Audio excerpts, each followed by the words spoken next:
Ezekiel saw the wheel. This is the wheel he said he saw. These are unidentified flying objects that people say they are seeing now. Are they proof that we are being visited by civilizations from other stars? Or just what are they? The United States Air Force began an investigation of this high strangeness in a search for the truth. What you are about to see is part of that 20-year search.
Of it. I've never seen anything like that.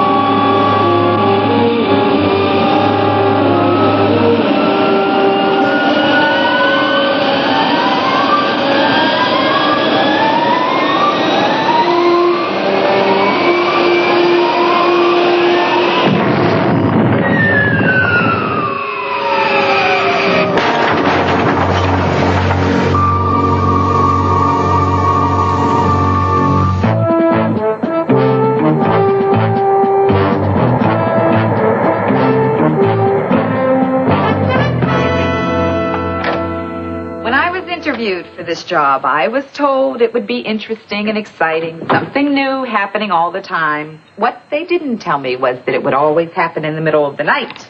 Libby, if it weren't for this job, you'd just be home asleep in a nice warm bed. When did this come in? 2240. From the FBI field office in Reno. Fremont, Nevada, 70 miles southeast of Reno. Any confirms? Yes and no. The original sighting was 10 miles southwest of Fremont. The only confirm, if that's what it is, was in Fremont 20 minutes later. A gas station attendant named Frank Marco reported that he saw 3 large circular objects moving across the sky towards the northeast. But we can't be sure if there's any connection. Right. This may have some connection, though. The phone call I received right before you got here, the police chief in Carson City. A citizen reported a piece of a flying saucer crashed through his roof. The man said he saw 3 objects moving through the sky right before the thing crashed through his roof. Carson City's in a direct line with the other 2 sightings. Or let's take the first one. Who's the witness? Robert Lee Armstrong, 36 years old, married, 2 children. Member of the Fremont Police Department for 7 years. An excellent record. A reliable, no-nonsense policeman. He saw some kind of alien beings? That's what the man said. I tried to get a T-39 for the morning, but they were all scheduled. So I got you 2 tickets to Reno on Mid-America Airlines and ordered transportation out of Stead. If we leave tonight, we can get there, catch a few hours sleep, and be at the site first thing tomorrow morning. Libby, get 3 tickets for tonight. 3? Yeah, you're going with us. I have a feeling we're going to need all the help we can get on this one. You want to go home, throw some things in a bag? Well, who's going to feed my kitty? He's too small to feed himself. Hire a cat sitter. Is this in my contract? I didn't know you had one, Sugar. I don't. Maybe that's my problem.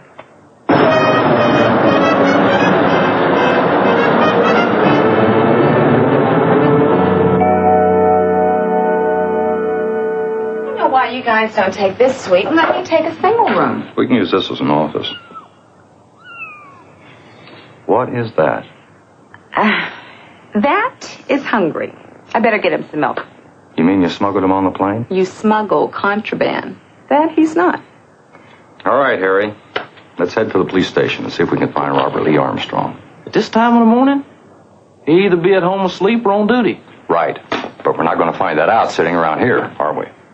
What happened to that few hours sleep we were going to get? You still get that in. It's only 2 a.m. That's local time. My eyelids are still on Eastern time. I'm surprised at you, Sergeant. Don't you know that too much sleep dulls the senses? I reckon it does. Just on this job, I've never been in the position to find out.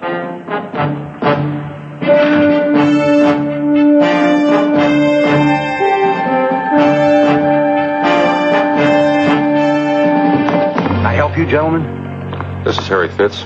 I'm Gatlin, Project Blue Book. Oh, you're here about the flying saucer. Yes, sir. Robert Lee sure put his foot in it this time. How's that? Well, those little green men from Mars. If you ask me, Robert Lee's been pulling on the bottle a little bit. Armstrong have a drinking problem? Well, I'm Chief Gaffey. Anything you want to know about Armstrong, you ask me, Major. Fair enough. Let's start with the question I just asked. The answer is no, emphatically. Armstrong doesn't drink.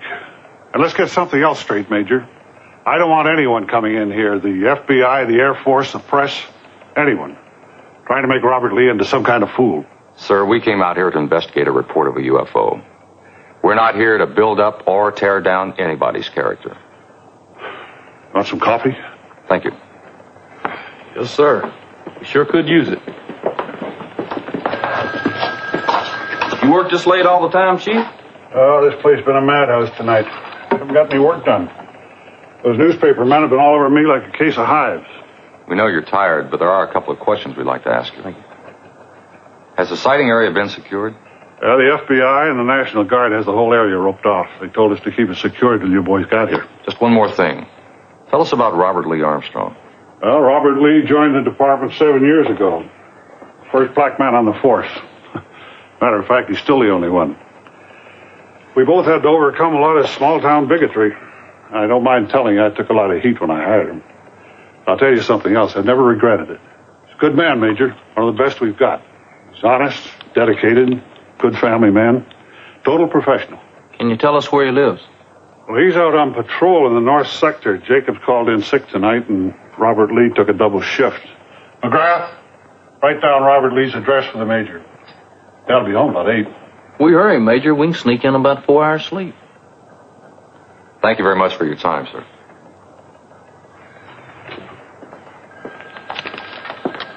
One more thing. How does Armstrong get along with the townspeople? You mean was someone playing a practical joke on him? Something like that.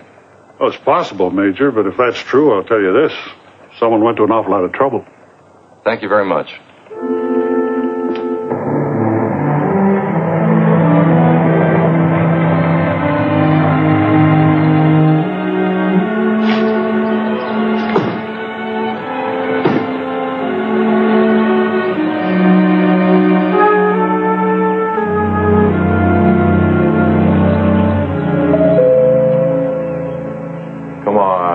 You're not still tired. No, sir. 3 hours of uninterrupted sleep? How could I be, sir?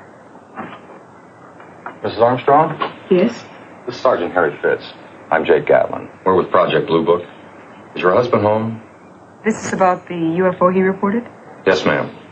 He should be back any minute. Would you like to come in? Thank you.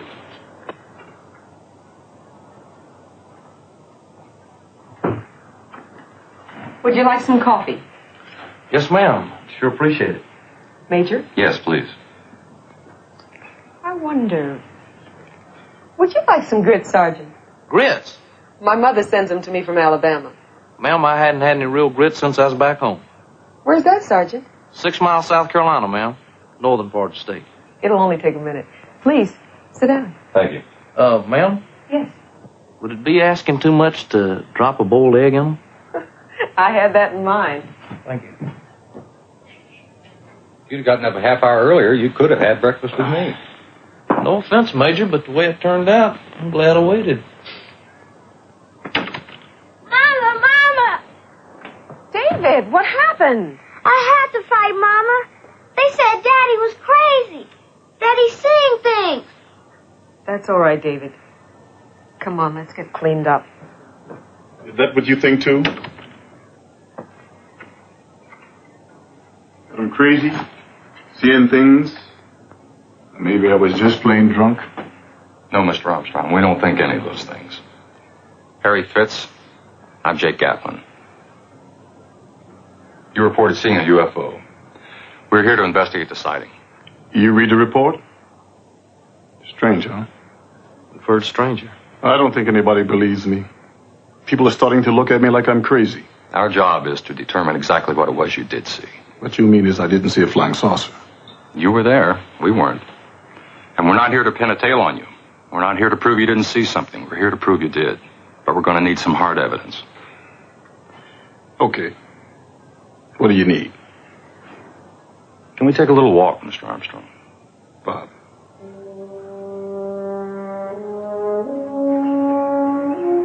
What did you see? Well, when I first saw what looked like an explosion,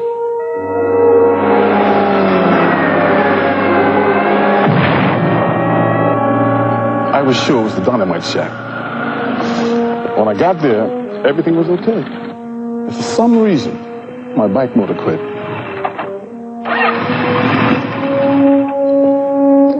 And then I saw a greenish blue light coming from down in the gully. I couldn't get my bike motor to kick over, so I took off on foot.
What did you do then?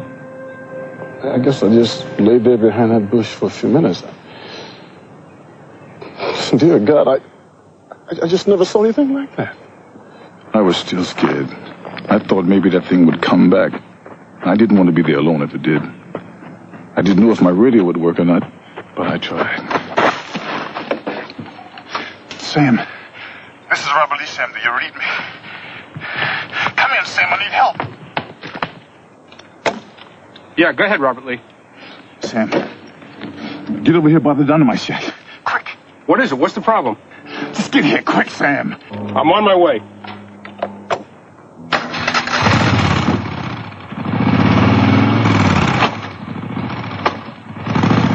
Here's your driver's license.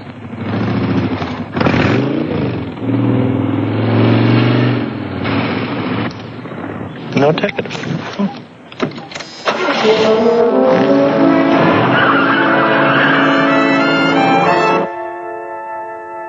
We notified State Air Force Base and the FBI. They told us they'd be out to secure the area as soon as possible. The location was some 48 miles out in the desert. It got dark, Sam and I took one last look at the site. Look at that, Sam. How many of those things do you make out? 3 of them, I think.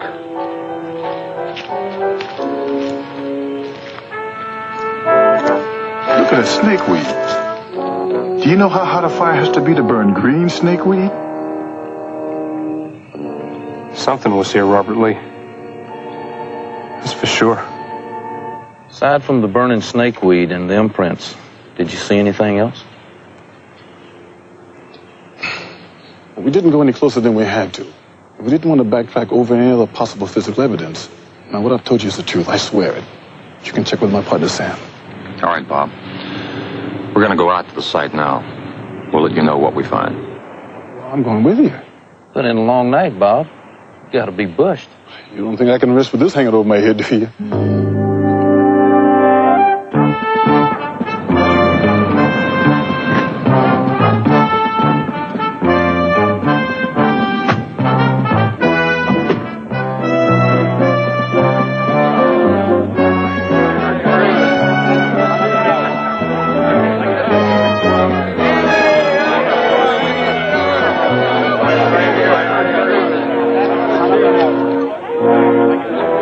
Okay, Major, it's all yours. Thank you.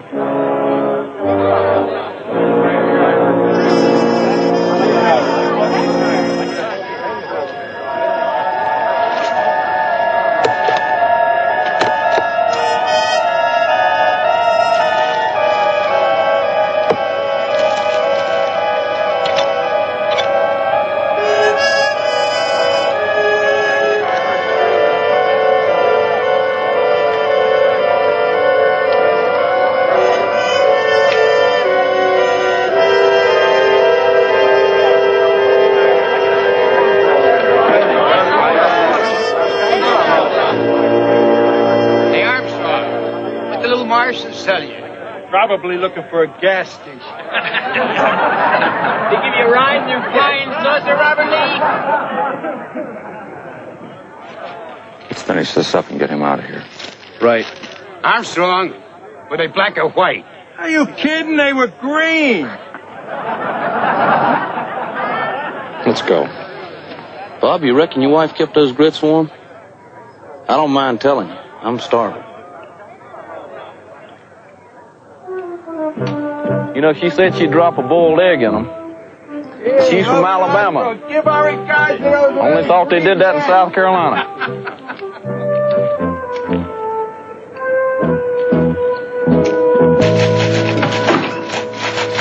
Good morning. Morning. Hi, Libby. You look like you slept good. I did. Here's something that should wake you up. Mr. Henry Marsden, the gentleman whose house was hit by a piece of flying saucer. It seems his lawyer has called General Danville at Wright-Patterson demanding to know what action the Air Force is going to take, like who's going to pay for the damages. Naturally, the general called here and... And we're to proceed to Carson City as soon as possible. Right. Here's the address. Libby, your efficiency is underwhelming. Here are the interviews with Armstrong and his partner, Sam Carver. Can you type them up, please? Sure. Come on, Sergeant, we're on our way. I'm going to stop off at that gas station and interview that attendant first, and we'll drive over to Carson City. Didn't slavery end in 1863? Did for me. Sort of. Tell you what I'll do. After we leave the gas station, I'll drive, and you can sleep. Major, I think I forgot how. Ah, most excitement we've had around here since the gasoline truck blew up over on the interstate. Could you describe exactly what you saw last night, Mr. Marco? Well, there were 2 big round lights going through the sky right up there. Or did he say 3? You said he, Mr. Marco. Oh, yeah, the salesman. Well, he was the one who actually saw it. I was inside writing up the ticket. But he told me all about it. You know the name of this salesman? No, I never saw him before, but I remember he had an out-of-state license. Utah, I think. Did he pay by cash or credit card? Credit card, that's what I was writing. Do you mind going through your tickets for yesterday? It's really important we find this man. Yeah, sure. Only take a minute. Come on.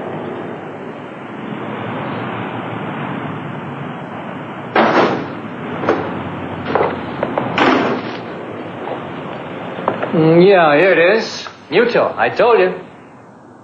Albert Harker, license number VUC532. Could I use your phone, please? That's against company rules. Payphone's right around the corner. Government telephone credit card. Is that a fact? Well, I guess in that case, be okay. I'll call Libby and have her check this out. Telephone credit card. No wonder our taxes keep going up.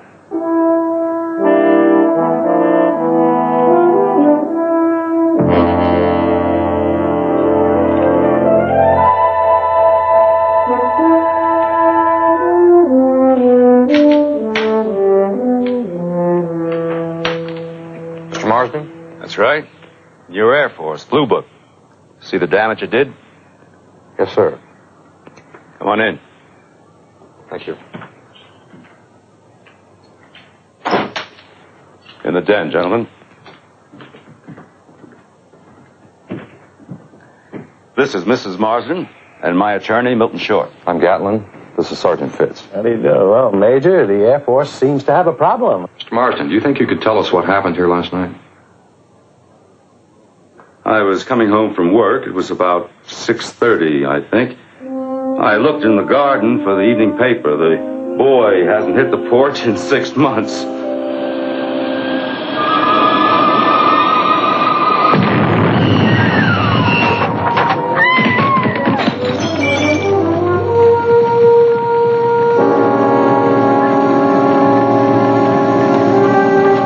I ran into the house and found my wife lying on the floor in terrible pain. Yeah, Major, it's our contention that the Air Force, without provocation, attacked the UFO, blew it up, thereby causing a fragment to crash into the Marsden house. Now, at the time, Mrs. Marsden was standing on a stool hanging a picture. Shocked by the noise, she fell off, severely injuring the third cervical vertebrae in her neck. Now, we hold that the Air Force, acting in an irresponsible manner, with complete disregard for the safety of its citizens, is solely responsible for this tragedy. Therefore, we intend to bring suit in federal court against the United States Air Force for $1 million for personal injury, mental anguish, and property damage. That's a very interesting hypothesis, Mr. Short. Well, we're aware of the Air Force's efforts to cover up all UFO incidents. We feel a lawsuit can serve the purpose of casting some very bright light into some very dark corners. Sir, I wonder if we could have a look at that object that fell through your roof. Henry, why don't you show it to them?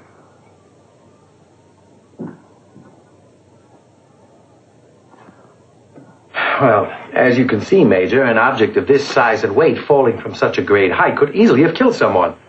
Tell them about the writing. Oh, yes. There on the polished side, those hieroglyphics. They're either an alien language or a map of the universe. Either way, unquestionably from another world. Can we take this with us? By all means. I figured you would want to have it analyzed, but we would like to have it back. And we would like a signed receipt. Yes, sir, you've got it.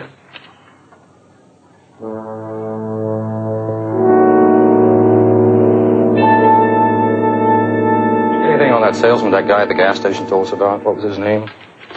Albert Harker?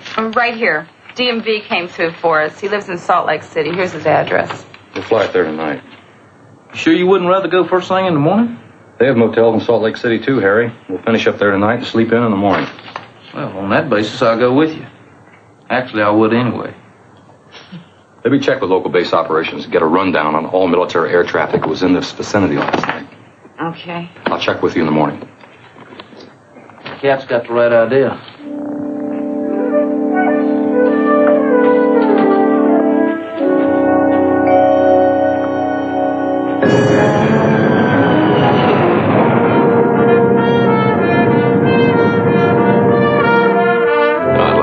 Gentlemen, but I've never been to Fremont, Nevada. I haven't even been out of town this whole week. Then how do you explain your car being in Fremont last night? It was simple. It was stolen. Along with my wallet and all my credit cards. I notified the police yesterday. I see. That's only the downside. The upside is they caught the guy. He's in the county jail right now. Name's Maynard Timmons.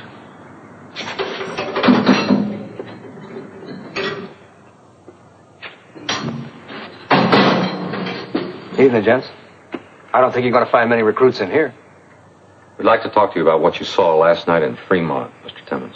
Please. Maynard. Somebody starts calling me mister, I think I'm in front of the judge. Can you tell us what you saw at that gas station? The gas station. That's why you fellas are here, huh? You want to know about the flying saucers? Just tell us what you saw, if you will, Maynard. Sure, I'll be glad to. See, I was on my way back to Salt Lake. After a little business trip, I stopped for gas in Fremont. While I was waiting for the attendant, I looked up, and that's when I saw those 3 lights in the sky.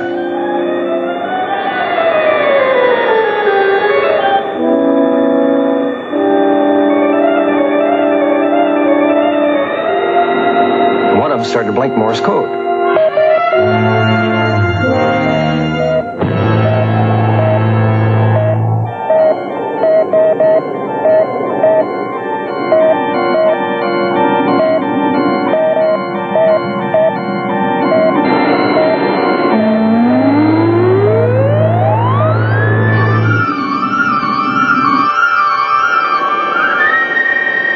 Straight up, just like that. Still blinking out Morse code. How did you know that it was Morse code? Well, I was a signalman in the Army. WW2, you know, the big one? And they were sending me a message. Can you tell us what the message said? Well, I could. But I won't. See, it's something I learned a long time ago. Never give anything away if you can sell it.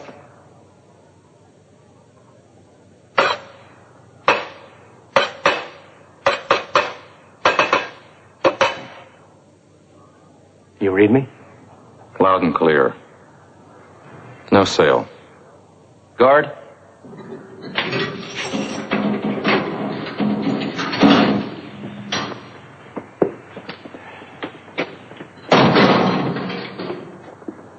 You read what he tapped out.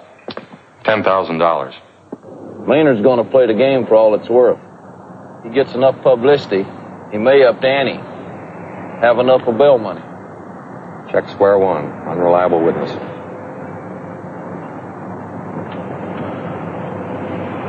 You know, when you're quiet that long, you're usually cutting travel orders. I was just thinking about that motorcycle cop, Armstrong.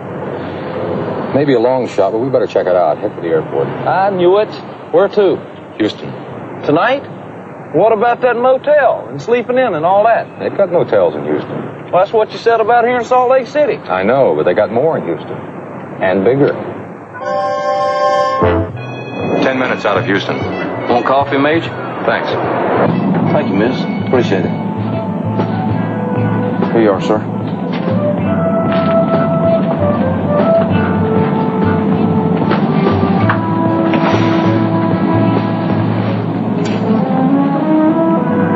Got a headache? All the time. These are sugar nose. Want some, sir? Thanks.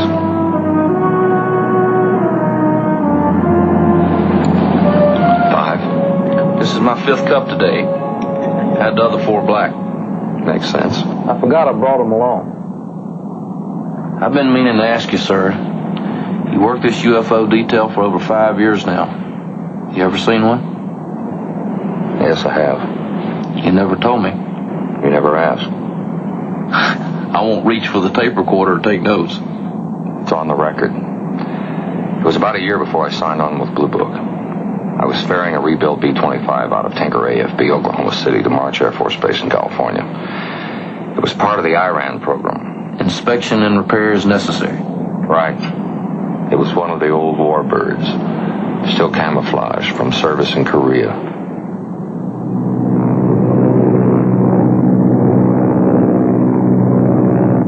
The purpose of the flight was to check out the modified Wright radios. They had installed some newly designed collector exhaust rings.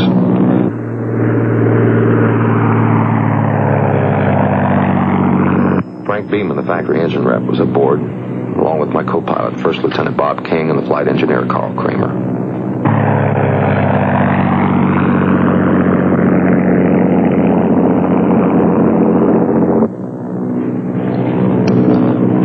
It was 1,400 hours. We were about 15 minutes west of Albuquerque, New Mexico. The factory rep was happy with the way his new exhaust rings were behaving. The co-pilot, Bob King, was flying the aircraft. I had my seat all the way back on the rails. That's when I first saw it.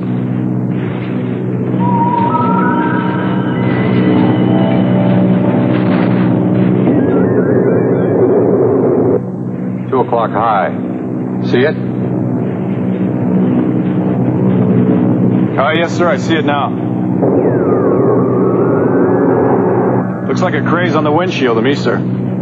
I've got it. I'm going to start a turn to the right. If it's a craze, it'll disappear in the turn. If it's a target, it'll slide across the windshield right to left at the same rate of the turn.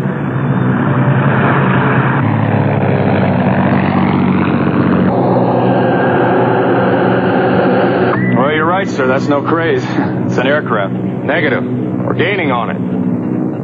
We're at 12.5. That target has to be at 30,000 feet. I make its speed 150 knots. What aircraft do you know that can operate that slowly at that altitude? Now, it's about to cross through our altitude.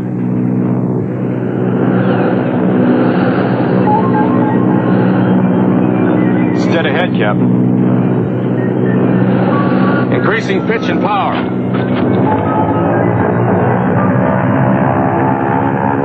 Closing at the same rate, sir. 50-knot differential.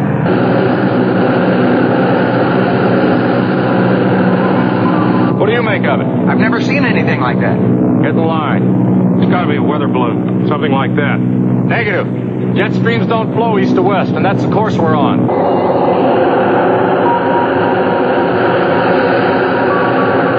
Damn thing's going for the deck. That's moving down to treetop level.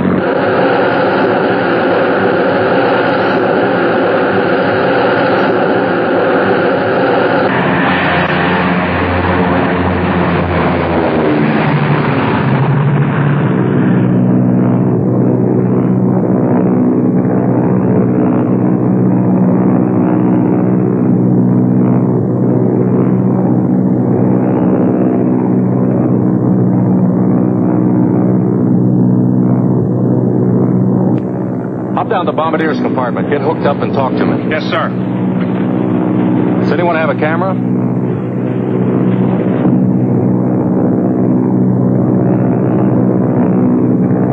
Bombardier's compartment. I'm on, sir. Do you read?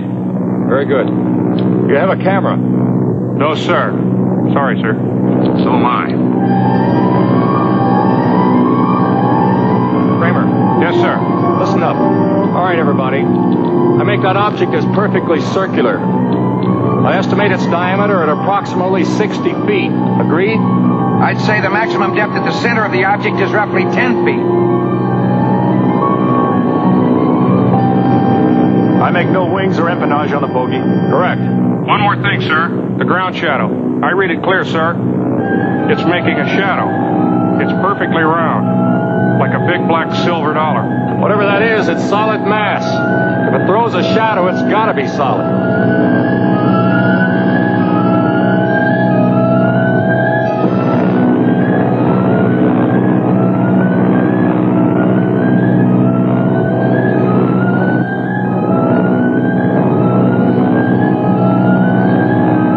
The rate of close now 100 feet per second, sir. Going full power.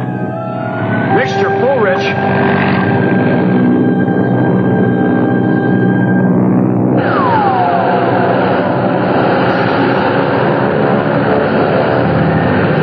That thing's not operating on its own. Must have some kind of intelligent control.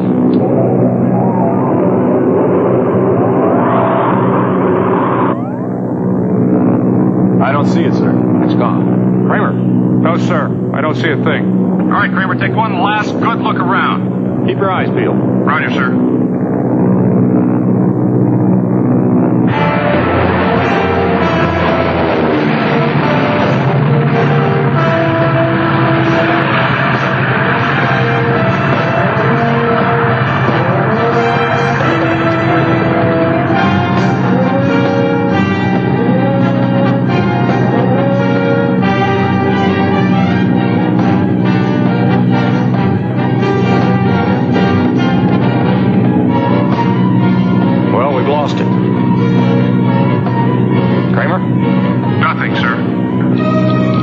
Upstairs. Roger. Get us back on the proper heading. Trim for straight and level. All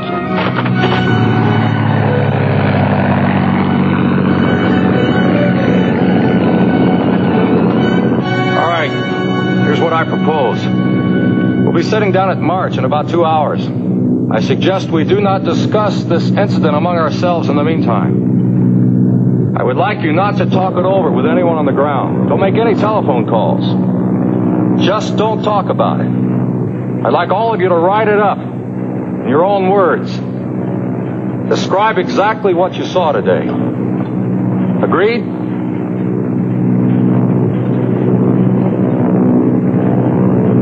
Sir, I don't know what we saw, but we sure as hell saw something.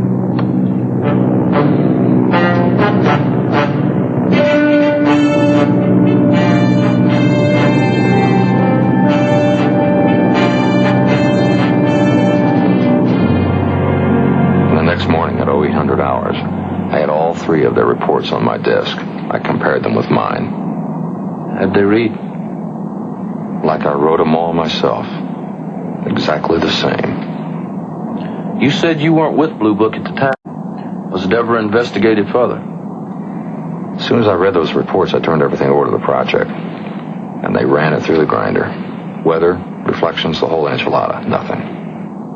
And with all that, they assigned you to Blue Book? Partly because I had that sighting. That's a fact. They figured at the very least I'd have an open mind. That you got, Major. I must have. I put up with you as my partner. Very good, sir. I enjoy the way you come up with those zingers. You're a good man, Harry Fitz. Be tough going with anybody else. Thank you, sir. Sir, these UFOs, the flying saucers, the unknowns, the hoaxes, where do you think it's all taking us? Funny thing, Harry. You know, most people are spooked by the idea of an alien intelligence dropping in on us. And at the same time, they're excited by the idea. Even jealous when they think it's happened to somebody else. It's a paradox, isn't it? We're afraid of what we don't know. And that hasn't changed since the first caveman looked up and saw the first shooting star.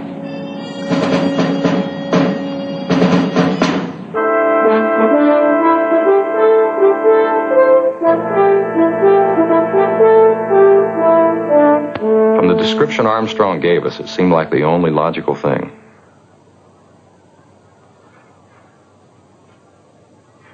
All right. I'll take you at your word, Major. Yes. We have used some Nevada desert areas for classified testing of the LEM LT-8. However, the closest test area to Fremont was over 150 miles away. But the kicker, Major, we haven't tested an LT-8 in the last 5 years. What about new hardware? Something that might approximate the LEM. Have you seen our budget lately? No. Almost every dollar that's been allocated is going into the space shuttle.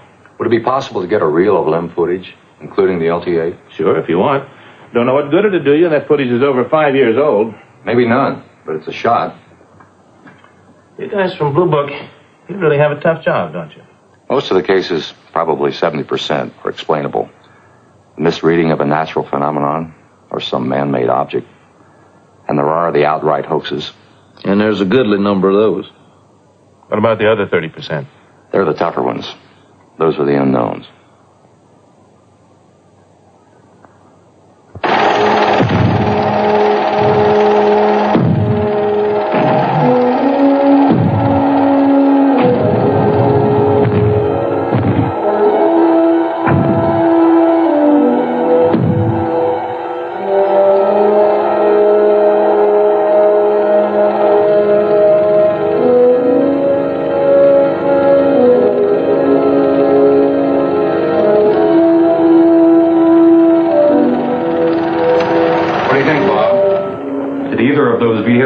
What you saw? Not the same thing. Are you sure? No similarities? Well, yeah, some. But they aren't what I saw. Neither one of them. I did notice that one of the machines had 4 legs. The one I saw had 3. It's true, one of the machines could move horizontally, vertically, and could hover just like the one I saw. Oh, and the spacesuits look somewhat alike. But that's all. The thing I saw was rounder, smoother, almost like a big round ball. No, neither of those is what I saw.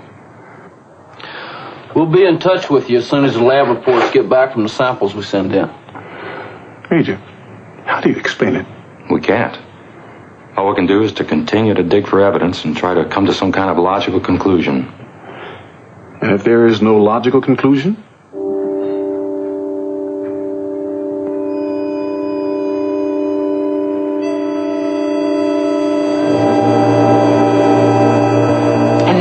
operations confirmed the night refueling exercise. Time and location check out with the Carson City sighting. 3 tankers, 3 floodlights. That could account for the strange lights in the sky. We also got a report from Allen Observatory. A bowl light exploded in that area about the same time. All the pilots flying the mission confirmed it. Thank you. That was the university lab on the phone. What we already knew. It was a meteorite. What about those lab reports? Those brush and sand samples from the Armstrong sighting? They should be here any minute. Hey, where's your cat? I don't know. I think he found a girlfriend. Well, I'm glad somebody's having a good time. Mr. Marsden did see lights in the sky. They belonged to 3 Air Force jet tankers engaged in a night refueling exercise. The 4th light entered our atmosphere and exploded in the same vicinity as the refueling tankers. It was a bolide, a meteor. And the object that crashed through your roof was this piece of that meteor. Meteor? What are you talking about? You see these markings? Those are alien to our Earth? No, sir. What you see there are striations caused when this meteor made its way through our atmosphere. I assume you can substantiate all this? Yes, sir, fully.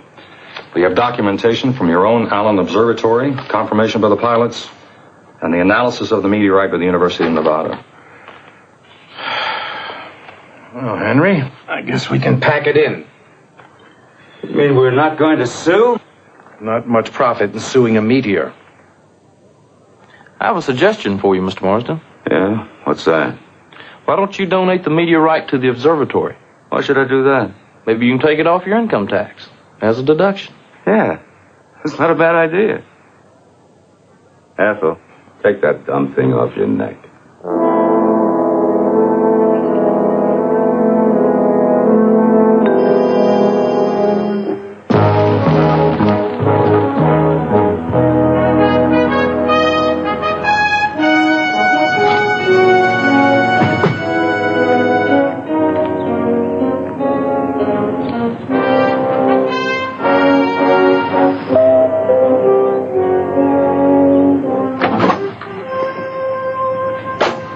I don't want to talk about it anymore. Not to you or anybody.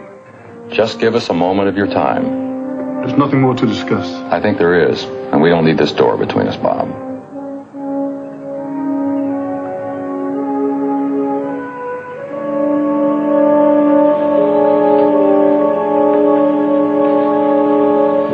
Going somewhere? I quit the department today. We're getting away from this town and everybody in it. The way I see it, the minute I opened my big mouth, I jumped in it with both feet. We made a mistake. But it's a mistake this town will never let us forget. What are you saying, Bob? That you shouldn't have reported something that you saw? That's right. Oh, it happened the way I said. And no amount of abuse or derision is going to make me change my mind. Not about what I saw. The thing that really sticks in my craw is the fact that nobody, not my neighbors, my friends, not even the people that I worked with, believed me. Bob, we have no axe to grind. Blue Book was organized to check out the possible existence of UFOs. But in order to prove that existence, we have to have more than hearsay. We have to have hard, incontrovertible facts. Now, you say you saw an object, something you'd never seen before, something totally unknown. You saw 2 figures.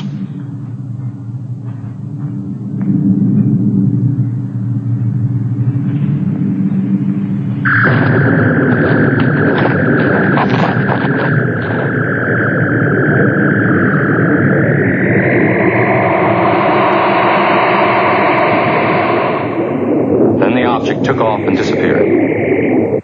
That's the way it happened, isn't it? Okay. Now let's discuss the lab reports. Harry? Item 1.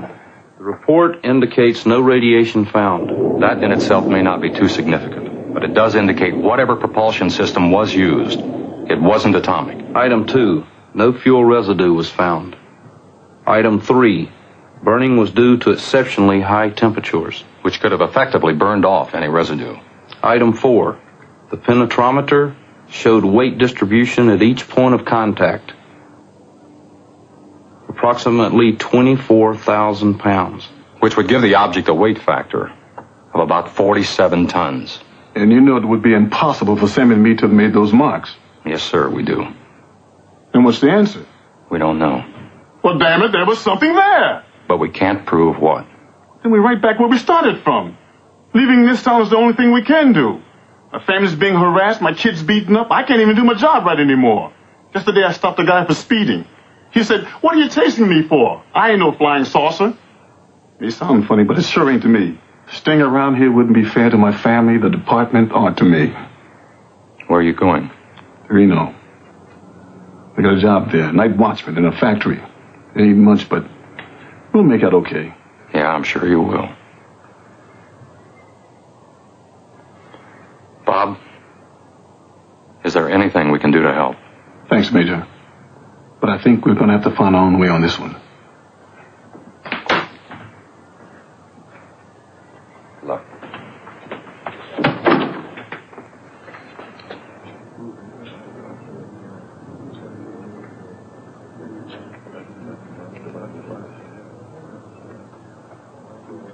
Officer Armstrong, we'd like to talk to you for a minute.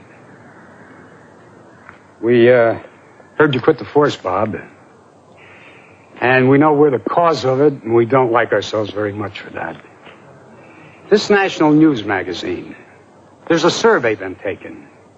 It says that 54% of the people in this country believe in flying saucers. Well, I guess that leaves some of us in the 46% group that don't. But then we've never seen one. What he's trying to say, Officer Armstrong, is we've never doubted you as a policeman doing your duty. So, why should we doubt you now? We all want you to stay, Bob. And if you say you saw something, then damn it, you saw something. And that's the truth of it.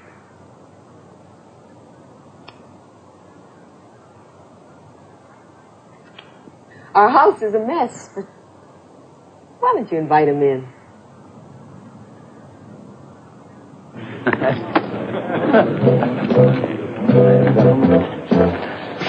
Well, how should we write it up, Major? Unsolved?